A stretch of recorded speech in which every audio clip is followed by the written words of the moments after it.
Hey everyone, I'm Charles or IMZ. Welcome back to the channel. Last time I gave an update, I had just wrapped up week 83. At that point, I was sitting at 197.7 pounds. For about a month or so, I hung out in that 198-pound range, and I was doing my injections every 10 days. Well, it's been 7 weeks since then, and let me tell you, a lot has been going on. But before I jump into the details, a quick heads up, this Tuesday, October 7th at 6 p.m. Pacific time, I've got a Healthy Mentality Live, this time with my guy, Jhonhenri. He's going to be sharing his journey and talking about body image, something he's been really open and vocal about as of late, and I'm excited for that one. And then on October 14th at 6 p.m., I've got another episode lined up with a gentleman named Jess. Just started at 588 pounds. He has lost over 200 pounds on his journey so far. We are still finalizing the details there, but it's going to be a good one. So go ahead and set those reminder bells. And while you're at it, check out some of the past episodes if you haven't already. I got one with Paul on Wheels. I just did one with G's 101 last week. And a few weeks ago, we did a panel full of men talking about their health journey and what it could take for men to start taking their health seriously. So, all right, let's get into my health journey because it's been a ride. So you may remember I mentioned my low absolute lymphocytes and low white blood count. And I mentioned that my blood work came back good on my last report. But here's what happened. When I went to the hematologist, they drew my blood and sent samples to both Quest Diagnostics and their own in-house lab. Now, the funny thing is both came back with same or similar results, but the reference ranges were completely different between the two labs. Quest had me at the low end of the normal range, while the hematologist lab had me in the abnormally low range. So I'm trying to figure out which one it is. And it just honestly depends on whose scale you're using. After some back and forth with the doctor, I decided to go ahead with a bone marrow biopsy, mainly because no one could tell me why my numbers had dropped so low when they had historically been high. My theory is that it's related to my radiation treatment.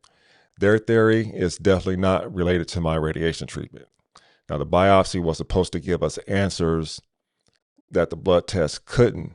Now, let me pause here because I honestly was dreading doing this biopsy. Years ago, I watched my wife go through a bone marrow biopsy, and it was a torturous, painful experience sitting there watching her go through it.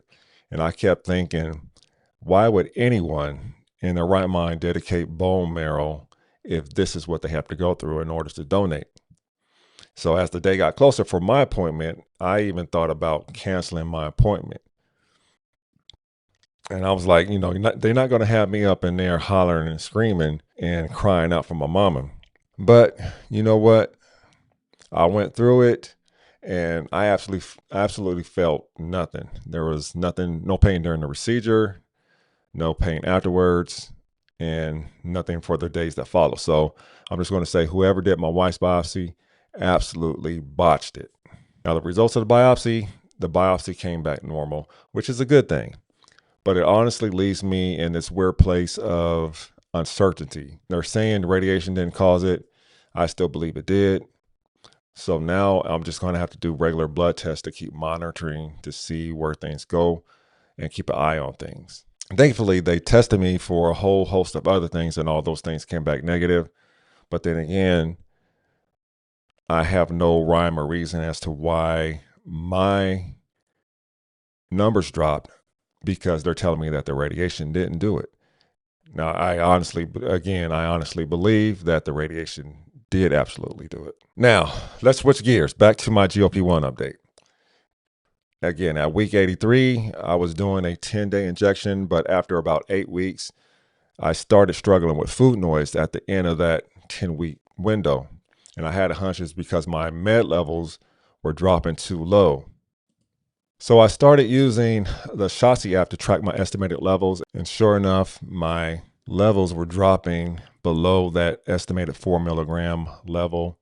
And this is something that was consistent. The longer I did my 10-day injection window, the louder the noise would get at the end of that 10-day window. And It kind of coincides with the levels dropping below that 4 milligram level. So I needed to make a change. So I did. I decided to reset my window back to 7 days, and it helped calm things down from that point. And then I extended to 8 days for about 5 weeks. And now I'm on 9 days for the past 2 weeks. And honestly, it's been working. Suppression is on point. The goal is to eventually extend back out to 10 days again. But I think the lesson here is sometimes your body just needs time to adjust. There's something to be said for incremental changes. Now, about my weight. When I switched things up, I dropped a little more than I wanted to.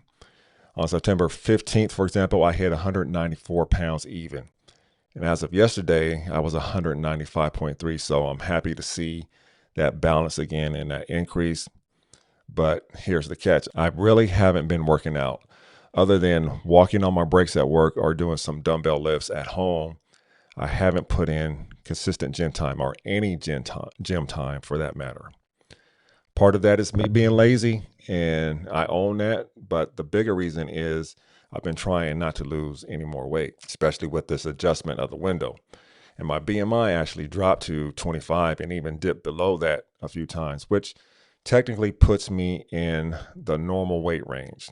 And that's great news.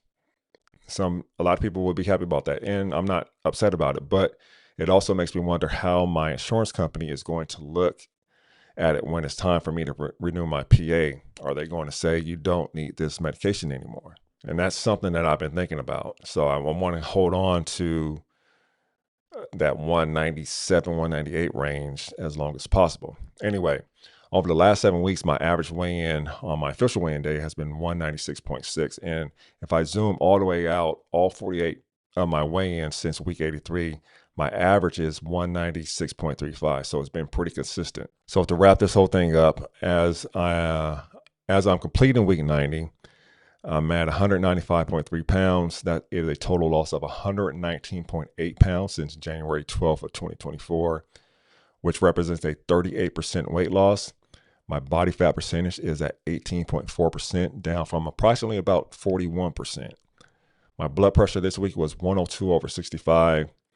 And from my highest weight ever, I am down 162.7 pounds. That's a 45.4% loss.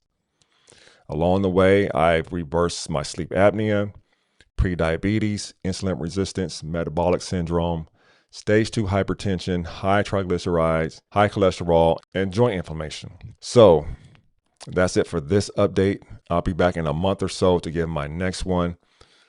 If you found this helpful or inspiring, make sure that you like, subscribe, and hit that notification bell so you do not miss future updates. Thanks again for watching, and hopefully I'll see you on Tuesday night at 6 p.m. Pacific time. Until then, I'll see you in the comments. I hope everyone has a great weekend.